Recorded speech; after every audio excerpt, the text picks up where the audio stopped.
بسم الله الرحمن الرحيم نحمده ونصلي على رسوله الكريم أما بعد فأعوذ بالله من الشيطان الرجيم بسم الله الرحمن الرحيم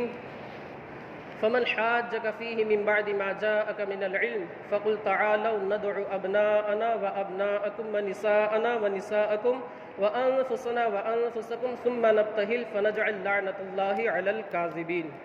آمنت بالله صدق الله مولانا العظيم وصدق رسوله النبي الأمين المتين المكين المختار الكريم ونحن على ذلك لمن الشاهدين والحمد لله رب العالمين. قال الله تعالى في شان حبيبه ونبيه مخبرا وآمرا إن الله وملائكته يصلون على النبي يا أيها الذين آمنوا صلوا عليه وسلموا تسليما اللهم صل على سيدنا ومولانا محمد وبارك وسلم صلاة وسلاما عليك يا رسول الله صلی اللہ تعالی علیہ وسلم. بخاری شریف کی ایک حدیث پاک ہے. ہمارا درس جو ہے وہ بخاری شریف کا ہوتا ہے. کتاب المناقب میں امام بخاری نے ایک روایت نقل کی ہے کہ اللہ کے رسول صلی اللہ علیہ وسلم ارشاد فرماتے، حضرت ابو بکر صدیق سے روایت ہے رضی اللہ تعالی عنہ، ارقبوا محمدن فی اہل بیتی، یعنی محمد صلی اللہ علیہ وسلم اور آپ کے اہل بیت کا خیال رکھو، یعنی جو ان کے مراتب ہے، جو ان کے درجات ہے، اس کے حساب سے ان کے ساتھ سلوک اور برتاؤ کرو، ان کے ساتھ اچھا برتاؤ کرو. اور ایک دوسری روایت ہے کتاب المناقب ہی کے اندر بخاری شریف میں حضرت علی رضی اللہ تعالی عنہ سے حضرت ابو بکر صدیق نے ارشاد فرمایا کہ حضرت ابو بکر صدیق ارشاد فرماتے ہیں کہ آپ کے گھر والوں کو ترجیح دینا، یعنی نبی کریم صلی اللہ علیہ وسلم کے گھر والوں کو ترجیح دینا، یہ مجھے زیادہ پسندیدہ ہے اپنے گھر والوں کو ترجیح دینے کے مقابلے میں. یعنی میں زیادہ فضیلت اور ان کا زیادہ خیال رکھتا ہوں جو اللہ کے رسول صلی اللہ علیہ وسلم کے گھر والے ہیں. آپ دیکھیں، انسان پہلے تو اپنی ذات کا خیال رکھتا ہے، پھر اپنے گھر والوں کا خیال رکھتا ہے، پھر جا کر کے دوسرے عزیز کا خیال رکھتا ہے. لیکن حضرت ابو بکر صدیق کی ذات پر قربان جائیے، جو اپنی جان لٹا دے، اپنا گھر لٹا دے، اپنا پورا مال لٹا دے، اس کا نام ہے صدیق اکبر. حضرت ابو بکر صدیق یہ ارشاد فرماتے ہیں کہ نبی کریم صلی اللہ علیہ وسلم کے گھر والوں کا خیال رکھنا یہ مجھے زیادہ پسندیدہ ہے اپنے گھر والوں کا خیال رکھنے کے مقابلے میں. اور حضرت عمر بن خطاب دوسرے نمبر کے جو خلیفہ ہے، ہم اہل سنت و جماعت کا عقیدہ تو یہی ہے کہ سب سے پہلے حضرت ابو بکر صدیق، پھر حضرت عمر فاروق اعظم، پھر حضرت عثمان غنی، پھر حضرت مولا علی. تو حضرت عمر بن خطاب ارشاد فرماتے ہیں، حضرت عباس سے آپ نے ارشاد فرمایا کہ آپ کا اسلام لانا رسول کریم صلی اللہ علیہ وسلم کی نگاہ میں اس قدر مقبول ہے، اس قدر پسندیدہ ہے کہ اگر میرا باپ خطاب اسلام لاتا تو اتنی خوشی نہیں ہوتی جتنی خوشی آپ کے اسلام لانے سے ہوئی. آپ دیکھیں، علامہ ابن کثیر یہ دونوں روایتیں نقل کرتے ہیں اور اس کے بعد ارشاد فرماتے ہیں کہ ہمیں شیخین کے طریقے پر چلنا چاہیے. یعنی حضرت ابو بکر صدیق اور حضرت عمر بن خطاب جس طریقے سے اہل بیت کا احترام کرتے ہیں، جس طریقے سے اہل بیت کی عزت کرتے ہیں، جس طریقے سے عزت کے ساتھ اہل بیت اطہار کے ساتھ پیش آتے ہیں، بالکل اسی طرح ہمیں بھی ان کا احترام کرنا چاہیے اور ان کو وہ مرتبہ، وہ مقام دینا چاہیے جو ہمیں قرآن و حدیث کے اندر ہم سے فرمایا گیا. آپ ذرا سوچیں، اللہ کے رسول صلی اللہ علیہ وسلم ارشاد فرماتے ہیں کہ جو شخص میرے اہل بیت سے محبت رکھے گا، کل بروز قیامت اگر وہ اللہ کے حضور حاضر ہوگا، آپ ذرا سوچو، اللہ کے حضور حاضر ہونا اتنا سخت وہ وقت ہوگا بندے کے لیے، اگر وہ نیک بھی ہے تب بھی اللہ کے حضور وہ حاضر نہیں ہو پائے گا. لیکن اگر وہ اہل بیت کی محبت سے اس کا سینہ معمور ہے، اہل بیت کا وہ عاشق ہے، محب اہل بیت ہے، تو رب تبارک و تعالیٰ اپنے حبیب کی اسے شفاعت عطا فرمائے اہل بیت کی محبت اور اہل بیت کی برکت کی وجہ سے. تو آپ ذرا سوچیں، پھر آگے اللہ کے رسول صلی اللہ علیہ وسلم نے ارشاد فرمایا، بندہ اگرچہ اعمال صالحہ کرتا رہے، اگرچہ اعمال صالحہ نیک عمل کرتا رہے، بندگی کرتا رہے، عبادت کرتا رہے، صدقہ و خیرات کرتا رہے، لیکن اس نے میرے اور مجھے اور میرے اہل بیت کے حقوق کو نہیں پہچانا تو پھر اس کا عمل اسے فائدہ نہیں دے گا۔ یعنی ہمیں بندگی تو کرنی ہی ہے اللہ رب العزت کی، مگر اہل بیت اطہار کا احترام بھی اپنے دل میں رکھنا ہے۔ یہ نہیں کہ ہم ایک طرف عبادت کریں مگر دوسری طرف معاذ اللہ اپنے دل کے اندر اہل بیت اطہار کا بغض رکھے۔ اللہ اس سے ہماری حفاظت فرمائے۔ آپ جانتے ہیں جو 22ویں پارے کے اندر آیت مقدسہ ہے جو فاتحہ کے اندر پڑھی جاتی ہے، اس کے بعد ہم زور سے درود پاک پڑھتے ہیں الحمدللہ، اور درود شریف پڑھنا واجب بھی ہو جاتا ہے۔ ایک مسئلہ میں آپ کو بتا دوں کہ جب اللہ کے رسول صلی اللہ علیہ وسلم کا نام لیا جائے تب درود پاک پڑھنا واجب ہو جاتا ہے۔ خیر، تو یہ جو آیت کریمہ ہے ان اللہ و ملائکتہ یصلون علی النبی، یہ آیت مقدسہ جب نازل ہو گئی تو ایک صحابی رسول حضرت کعب بن عجزہ رضی اللہ تعالیٰ عنہ بارگاہ رسالت میں حاضر ہوئے، عرض کیا یا حبیبی یا رسول اللہ علیک الصلاۃ والتسلیم، یہ آیت مقدسہ تو نازل ہو گئی کہ بے شک اللہ اور اس کے فرشتے آپ پر درود و سلام بھیجتے ہیں، تو اے ایمان والو آپ بھی ان پر درود بھیجو۔ تو اس کی کیفیت کیا ہے؟ یعنی ہم جو مومنین ہیں، ہم ایمان والے ہیں، ہم ارباب ایمان سے ہیں، ارباب اسلام سے ہیں، تو ہم آپ پر درود کس طریقے سے بھیجیں اور اس کی کیفیت، اس کا طریقہ کیا ہونا چاہیے؟ تو آپ صلی اللہ علیہ وسلم نے تعلیم دی تو کیا ارشاد فرمایا؟ آپ ارشاد فرماتے ہیں درود اس طرح پڑھا کرو اللہم صلی علی محمد وعلی آل محمد کما صلیتا، یعنی آپ نے صرف لفظ محمد ذکر نہیں فرمایا بلکہ آگے آپ نے فرمایا وعلی آل محمد کما صلیت علی ابراہیم وغیرہ، جو پورا درود ابراہیم ہے، اس کی آپ نے تعلیم فرمائی۔ یعنی آپ نے ارشاد فرمایا کہ صرف میرے اوپر درود نہ بھیجو بلکہ میرے ساتھ ساتھ میرے اہل بیت اطہار ہیں ان پر بھی درود بھیجو۔ ایک دوسری روایت میں کہ اللہ کے رسول صلی اللہ علیہ وسلم نے ارشاد فرمایا کہ مجھ پر کٹا ہوا درود پیش نہ کیا کرو، مجھ پر کٹا ہوا درود پیش نہ کیا کرو۔ تو صحابی رسول حاضر تھے، انہوں نے عرض کی یا حبیبی یا رسول اللہ علیہ الصلاۃ والتسلیم، یہ کٹا ہوا درود کیا ہے؟ تو آپ نے ارشاد فرمایا اللہم صلی علی محمد صرف کہنا اور آل کو چھوڑ دینا، یعنی اگر تمہیں درود پڑھنا ہے تو اللہم صلی علی محمد وعلی آل محمد وبارک وسلم، یعنی میرے آل کو بھی ذکر کیا کرو، میرے آل پر بھی درود و سلام بھیجا کرو۔ اگر تم صرف میرے اوپر درود و سلام بھیجتے ہو تو یہ کٹا ہوا درود ہے، یہ ناقص ہے، نامکمل ہے۔ اسی وجہ سے فقہائے کرام فرماتے ہیں کہ جو شخص نماز میں قاعدہ اخیرہ میں اگر درود ابراہیم چھوڑ دیتا ہے تو اس کی نماز ناقص اور نامکمل رہ جاتی ہے، اس کی نماز ناقص اور نامکمل رہ جاتی ہے۔ لہٰذا ہمیں اس درود کا خیال اور لحاظ کرنا چاہیے کہ جب ہم درود پڑھیں، جب ہم درود کا ہمارا ارادہ ہو اور ہم بارگاہ رسالت میں درود و سلام کا نذرانہ پیش کریں تو ہم مکمل درود پڑھیں اللہم صلی علی محمد وعلی آل محمد کما صلیت، یہ تو درود ابراہیم ہے، مگر جب کوئی بھی درود پڑھے تو ہم ساتھ میں لفظ آل کا ذکر اور اصحاب کا وصحبہ یا واصحابہ جو بھی آپ کہنا چاہیں، دونوں کا مطلب ایک ہی ہوتا ہے، ضرور اسے کہہ دیا کریں، اسے آپ ہرگز فراموش نہ کریں۔ ایک جو آیت کریمہ ہے قرآن عظیم کی سورہ صافات کی وقفوہم انہم مسئولون، اہل بیت کا احترام کرنے کا حکم کس طریقے سے دیا گیا آپ ذرا سوچیں۔ وقفوہم انہم مسئولون سورہ صافات میں ہے، اللہ رب العزت ارشاد فرماتا ہے انہیں روکو، یعنی کل بروز قیامت بندوں کے تعلق سے کہا جائے گا کہ انہیں روکو، ان سے سوال کرنا ہے، ان سے کچھ پوچھنا ہے، انہیں روکو، ان لوگوں سے کچھ سوال کرنا ہے، ان سے پوچھنا ہے۔ حضرت ابو سعید خدری یہ بھی صحابی رسول ہے، یہ ارشاد فرماتے ہیں کہ اس میں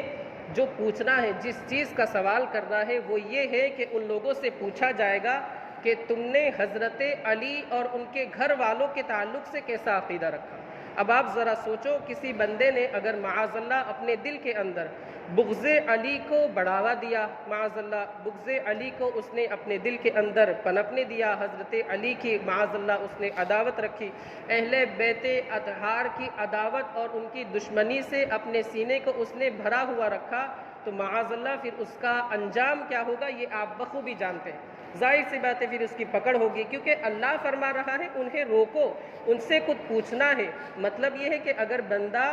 بندے نے اگر اس کے خلاف کام کیا جس کا حکم اللہ اور اس کے رسول نے دیا ہے، صحابہ سے جو طریقہ منقول ہے اس کے خلاف اگر وہ کرتا ہے تو یقیناً اس کی پکڑ ہوگی، اور اللہ رب العزت کی پکڑ، میرا رب ارشاد فرماتا ہے ان اخذہ علیم شدید، بے شک اللہ رب العزت کی جو پکڑ ہے وہ بڑی سخت ہے، علیم شدید، دردناک عذاب ہے۔ اور ایک دوسرے مقام پر اللہ رب العزت ارشاد فرماتا ہے سورۃ البروج کے اندر ان بطش ربک لشدید، بے شک تیرے رب کی پکڑ جو ہے وہ بڑی سخت ہے۔ تو ہمیں صحابہ کے متعلق اچھا عقیدہ رکھنا چاہیے، اور ان کا ادب، ان کا احترام، ان کی عزت ہمیشہ اپنے دل کے اندر بسانی چاہیے۔ یہ آج کا درس تھا۔ اب میں چند باتیں محرم الحرام کے تعلق سے آپ حضرات کے گوش گزار کر دوں۔ سب سے پہلی بات تو یہ ہے کہ محرم کا مہینہ جہاں آتا ہے بہت سی باتیں مشہور ہو جاتی ہیں محرم کے تعلق سے، خاص طور سے اسی طرح سفر کے تعلق سے بھی ہے، کہ جیسے سب سے پہلی بات تو یہ کہ محرم الحرام کے مہینے میں مچھلی نہیں کھانی چاہیے۔ تو میرے دوستو اس کی کوئی اصل نہیں ہے۔ جس طریقے سے 11 مہینے مچھلی کھانا جائز ہے، اسی طرح محرم الحرام کے مہینے میں بھی مچھلی کھانا جائز ہے۔ آپ سارے کھانے محرم الحرام کے مہینے میں بھی کھا سکتے ہیں۔ اسی طرح لوگوں کے اندر یہ بات مشہور ہے کہ محرم الحرام کے مہینے میں شادی نہیں کرنی چاہیے، اور اسی وجہ سے لوگ محرم کے مہینے میں شادی بھی نہیں کرتے، حالانکہ محرم الحرام کے مہینے میں شادی کرنا جائز ہے۔ اللہ کے رسول صلی اللہ علیہ وسلم کا ایک عقد جو ہوا تھا، نام ام المؤمنین کا مجھے یاد نہیں آ رہا ہے، وہ عقد محرم الحرام ہی کے مہینے میں ہوا تھا۔ تو اس سے بڑی دلیل ہمارے پاس کیا ہو سکتی ہے؟ اب آپ بتائیں کہ آج جو ایسی غلط باتیں پھیلا رہے ہیں، مشہور کر رہے ہیں بغیر علم کے، تو ہم ان کی باتیں مانیں یا رسول اللہ کے عمل کو مانیں؟ یقیناً ہم تو رسول کریم صلی اللہ علیہ وسلم کے عمل کو اور آپ کی جو سنت ہے، سنت مبارکہ، اس پر عمل کریں گے، اور یہی عقیدہ رکھیں گے کہ محرم الحرام کے مہینے میں شادی کرنا جائز ہے۔ اب دوسری بات جو میں نے قوالی کے تعلق سے بتایا، تو اس کے تعلق سے عرض ہے کہ جیسا کہ امتحان کی تیاری ہو رہی ہوتی ہے یا پھر کوئی بیمار ہے، اس کو آرام کی ضرورت ہے، اسے تکلیف وغیرہ ہوتی ہے، آپ ذرا سوچیں کہ قوالی کے اندر ہوتا کیا ہے۔ اسے آپ چھوڑیے، چلیے آپ تاریخ میں چلے جائیں۔ حضرت امام حسین 61 ہجری کے اندر، سن ہجری 61 کے اندر، یعنی ہجرت کے 61 سال کے بعد حضرت امام حسین کو بڑی بے دردی کے ساتھ شہید کر دیا گیا۔ حضرت امام حسین آپ کے جو گھرانے والے تھے، خواتین خاص طور سے، اور ان کے جو جانثار تھے، انہوں نے خوشیاں منائی۔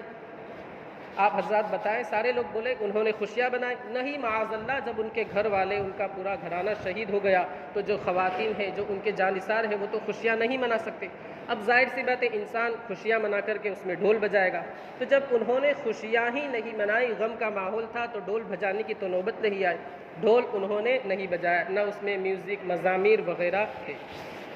آج ہم سبیل کرتے ہیں، الحمدللہ، اللہ اسے قبول فرمائے۔ میں اس کے تعلق سے بھی بتا دوں، امام اہل سنت، میں نے جمعہ میں بھی بتایا تھا، امام اہل سنت سے پوچھا گیا کہ سبیل لگانا کیسا ہے امام حسین کے نام کی؟ آپ نے ارشاد فرمایا کہ سبیل لگانا اگر اللہ کی خوشنودی اور رضا حاصل کرنے کے لیے ہو، اور جو مکرم معظم روحیں ہیں ان کو اگر ثواب پہنچانا مقصود ہو تو یہ بہت اچھا کام ہے، مستحسن ہے، مستحب ہے، افضل ہے، بہتر ہے، بہت اچھی بات ہے۔ پھر آگے آپ نے ارشاد فرمایا کہ ایک حدیث پاک ہے کہ جو شخص بہت گناہ گار ہو جائے، اس کے گناہوں پر گناہ ہو جائے، بہت زیادہ گناہ گار ہو جائے، تو آپ ارشاد فرماتے ہیں تو پانی پر پانی پلا، اس لیے کہ یہ پانی پر پانی پلانا تیرے سے، تیری ذات سے گناہوں کو اس طریقے سے جھاڑے گا جس طریقے سے آندھی جو ہے وہ درخت سے پتوں کو جھاڑتی ہے۔ یہ حدیث پاک میں اللہ کے رسول صلی اللہ علیہ وسلم نے ارشاد فرمایا، امام اہل سنت حضور اعلیٰ حضرت نے اسے نقل فرمایا۔ اور ایک دوسری حدیث پاک ہے، بس 2-3 منٹ آپ کے لوں گا اور اپنی بات کو ختم کر دوں گا۔ دوسری حدیث پاک ہے، اللہ کے رسول صلی اللہ علیہ وسلم ارشاد فرماتے ہیں کہ بنی اسرائیل کے زمانے میں ایک طوائف تھی، طوائف آپ لوگ جانتے ہوں گے، جو بدکار عورت ہوتی ہے، کتنا عظیم وہ گناہ کرتی ہوگی، اور بدکار، فاحشہ، فاسقہ، بالکل اس کا جو گناہ ہے وہ آپ لوگ بخوبی جانتے ہیں۔ مگر اس نے دیکھا کہ ایک کتا ہے، اسے بہت پیاس لگی ہوئی، زبان نکال کر کے کنویں کے ارد گرد وہ گھوم رہا ہے، کنویں کے ارد گرد وہ گھوم رہا ہے۔ اب یہ جو فاحشہ بدکار عورت تھی، اس نے دیکھا کہ اس کتے کو پیاس لگی ہے، اس کتے کو پانی پینا ہے مگر وہ کنویں کے پاس ڈول وغیرہ نہیں ہے اور نہ ہی کچھ پانی وغیرہ گرا ہوا ہے کہ یہ جا کر کے آرام سے آسانی کے ساتھ پانی پی سکے اور اپنی پیاس کو بجھا سکے۔ اب وہ جو بدکار عورت تھی اس کے ذہن میں ایک بات آئی، اس نے سوچا کہ میں اپنا موزہ لیتی ہوں اور اس میں رسی باندھ کر کے کنویں میں ڈالتی ہوں، جو کچھ پانی آئے گا کتا اسے پی لے گا۔ اس نے یہی کیا، اپنا موزہ اتارا، رسی باندھ کے اس میں ڈالا کنویں کے اندر اور پانی کھینچا، وہ کتے کو اس نے پانی پلا دیا۔ رب تبارک و تعالیٰ کو اس بدکار عورت کی یہ ادا اتنی پسند آئی کہ اللہ رب العزت نے اسی کے صدقے میں اس کی مغفرت فرما دی۔ آپ ذرا سوچیں کہ ایک بدکار عورت ہے اور ایک جانور جس کی کوئی حیثیت کوئی اوقات نہیں ہے، مگر اس کو سیراب کرنے کی وجہ سے، اس کی پیاس کو بجھانے کی وجہ سے اللہ رب العزت نے اس فاسقہ فاجرہ بدکار عورت کی مغفرت فرما دی۔ تو آپ ذرا سوچیں کہ آج اگر ہم الحمدللہ امام حسین کی سبیل لگاتے، سبیل لگانا جائز ہے، اور پیاسوں کو پانی پلاتے، وہ بھی اشرف المخلوقات، وَلَقَدْ كَرَّمْنَا بَنِي آدم، ہم نے انسان کو، بنی آدم کو معزز بنایا، اشرف المخلوقات جس کا لقب ہے، مخلوق میں، ساری مخلوق میں سب سے زیادہ افضل جو ہے وہ انسان ہے، اس کو پانی پلانے کا کتنا ثواب ہوگا۔ اور آج ہم پانی پر پانی پلاتے جائیں، انشاءاللہ العزیز کل موقع آئے گا کہ ہم حوض کوثر پر خلفائے اربعہ اور حسن و حسین کے دست اقدس سے پانی پئیں گے۔ علامہ حجت الاسلام علامہ حامد رضا ارشاد فرماتے ہیں کہ ہاتھوں سے 4 یار کے ہم کو ملیں گے 4 جام، دست حسن حسین سے پئیں گے چل کے جام دو۔ یہ علامہ حامد رضا ارشاد فرماتے کہ آج اگر ہم پانی پر پانی پلاتے جاتے تو اللہ رب العزت ہمیں وہ موقع نصیب فرمائے گا، یہ سعادت اور شرف عطا فرمائے گا کہ ہم خلفائے راشدین اور امام حسن کے دست اقدس سے ہم انشاءاللہ العزیز حوض کوثر پئیں گے۔ اللہ ہمیں یہ سعادت نصیب فرمائے۔ خیر، میں عرض کر رہا تھا کہ سبیل لگانا بہت اچھا کام ہے، لیکن سبیل کے ساتھ جو غلط کام ہوتے ہیں وہ تو ہر حال میں غلط ہے، اور سبیل کے ساتھ اور زیادہ غلط۔ میں نے جیسا کہ بتایا کہ خرافات ہوتے، کوئی PUBG کھیل رہا ہے اور کوئی قوالی وغیرہ سن رہا ہے، بلکہ میں نے تو ماتم کی بھی آواز سنی تھی۔ اب میں کیا بتاؤں، ماتم یہ شیعوں کا طریقہ ہے بھائی، ہم لوگ کیوں سنیں ماتم؟ ماتم وہ لوگ کرتے ہیں، اور اگر کوئی ماتم کرتا ہے، نوحہ وغیرہ کرتا ہے، یہ بھی جائز نہیں ہے۔ اپنی ذات کو تکلیف پہنچانا یہ اسلام میں جائز ہے ہی نہیں، اپنی ذات کا احترام کرنے کا حکم دیا گیا ہے۔ تو سبیل لگانا الحمدللہ جائز ہے، اللہ ہمارے ان بھائیوں کی خدمات کو قبول فرمائے، لیکن جو غلط چیزیں ہیں وہ ہر حال میں غلط ہے۔ اور جو میں کہہ رہا تھا کہ انہوں نے جیسے امام حسین شہید کیے گئے، آپ کے کنبے والے شہید کیے گئے، گھر والوں نے خوشیاں نہیں منائی، ڈھول نہیں بجا۔ آج اگر قوالی لگائی جاتی ہے یا ماتم وغیرہ لگایا جاتا ہے، اس میں ظاہر سی بات ہے ڈھول ہوتا ہے، میوزک ہوتا ہے۔ یزیدیوں نے بھی وہاں پر ڈھول بجایا تھا، خوشیاں منائی تھی۔ آج اگر قوالی لگائی جاتی ہے تو اب آپ ذرا سوچیں کہ کس کا طریقہ ہوا۔ میں یہ نہیں کہتا کہ یہ یزیدی ہے، استغفر اللہ، ہرگز نہیں کہتا، لیکن طریقہ کس کا ہے آپ ذرا سوچیں۔ پھر جب فاتحے کا وقت آیا، اب کسی نے دعا کی کہ اللہ جو کچھ بھی نعت خوانی وغیرہ ہوئی تو اس میں قوالی کا بھی لفظ آئے گا۔ اب قوالی میں وہ تو نہیں کہیں گے، لیکن جو کچھ بھی پڑھا گیا اتنا تو کہیں گے، اس میں ڈھول وغیرہ آتا ہے، میوزک وغیرہ، کیا یہ سب کے بارے میں ہم یہ کہیں گے مولا اسے قبول فرما؟ تو کتنی ساری اس کے کتنے سارے نقصانات ہیں آپ ذرا سوچیں۔ تو خدا را سبیل لگائے، لیکن جو خرافات ہیں، جو برائیاں ہیں، انہیں دور رکھے، اور خاص طور سے امام حسین کے نام کی جو سبیل لگائی جاتی ہے، جو اسٹول لگایا جاتا ہے، ٹینٹ وغیرہ لگایا جاتا ہے، مٹکے رکھے جاتے ہیں، تو اس سے دور رہ کر کے خرافات کریں۔ ویسے تو ہر حال میں نہیں کرنا چاہیے، کسی حال میں نہیں کرنا چاہیے، لیکن اس اسٹول سے ہرگز دوری بنا کر کے رکھے، اس کے قریب جا کر کے یہ خرافات نہ کریں، اور کسی حال میں نہ کریں۔ میں تو کہتا ہوں اللہ ہم سب کو توفیق دے، ہم سب کو سدھار دے، اپنے حبیب کا پکا سچا عاشق رسول بنا دے۔ مولا عز و جل ہماری تمام جائز مرادوں کو پورا فرمائے۔ امام حسین کے صدقے میں ہمیں برے اعمال سے رکنے کی اور اچھے اعمال کرنے کی توفیق رفیق عطا فرمائے۔ مولا عز و جل جو کچھ بھی ٹوٹے پھوٹے انداز میں نے درس دیا، مولا اسے اپنی بارگاہ میں قبول فرما۔ جو کچھ بھی مجھ سے اس کے بیان میں غلطی لغزش ہو گئی ہے اسے اپنے حبیب کے صدقے میں معاف فرما۔ جو کچھ بھی میں نے بیان کیا مولا عز و جل سب سے پہلے مجھے اور پھر بعد میں ہم تمام لوگوں کو اس پر کما حق ہو عمل پیرا ہونے کی توفیق عطا فرما۔ مولا عز و جل امام حسین کی تعلیمات پر ہمیں عمل پیرا ہونے کی توفیق عطا فرما۔ امام حسین کے طریقے کے خلاف جو لوگ جا رہے ہیں مولا عز و جل انہیں تو نیک ہدایت عطا فرما۔ مولا عز و جل ہمیں امام حسین کا سچا پکا شیدائی بنا دے۔ مولا عز و جل سچے دل سے ان کی اتباع و پیروی کرنے کی توفیق عطا فرما۔ مولا عز و جل ہماری تمام جائز مرادوں کو پورا فرما۔ اس بخاری شریف کی برکتوں سے ہمیں مالا مال فرما، ہماری تمام جائز مرادوں کو پورا فرما۔ قال الله تعالى في شان حبيبه الكريم إن الله وملائكته يصلون على النبي يا أيها الذين آمنوا صلوا عليه وسلموا تسليما اللهم صل على سيدنا ومولانا محمد وبارك وسلم صلاة وسلاما عليك يا رسول الله صلى الله تعالى عليه وسلم وأفوض أمري إلى الله إن الله بصير بالعباد برحمتك يا أرحم الراحمين.